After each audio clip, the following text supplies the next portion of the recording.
Hai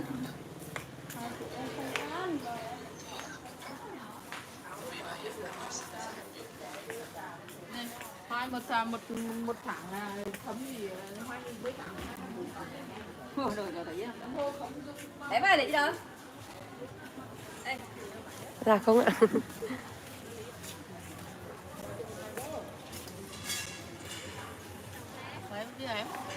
Dạ. Quay trải nghiệm chị ơi.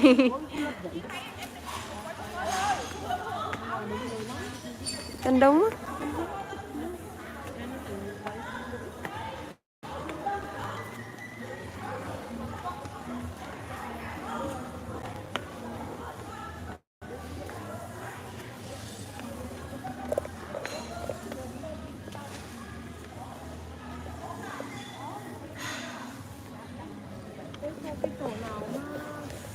Ít người này. Chợ gì vẫn ít, chợ truyền thông giống như ngày xưa nữa. Tao biết lịch đi chợ nào rồi? Chợ Vinh, chợ Vinh thì đông hơn. Chợ gì không đông được như mọi khi nữa. Có lại quay dọc được. Ít người quá hay.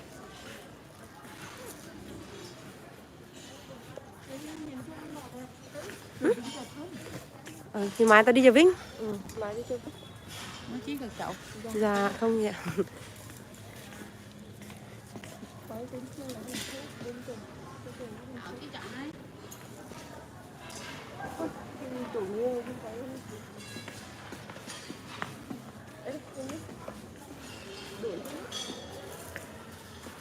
Chị đây là đồ cả thôi.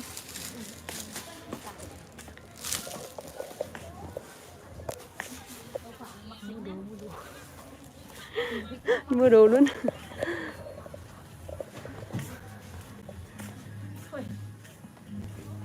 Từ này buồn được mấy phút đấy? Được 2 phút. Cô ăn được 4 phút, 5 phút, 4 phút, 5 phút là được.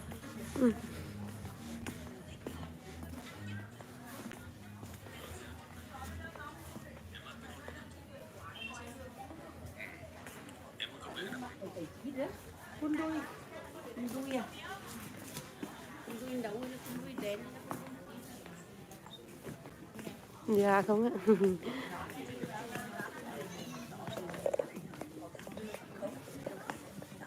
Nhiều thì nghỉ ngơi trừ con không thì cứ nộp.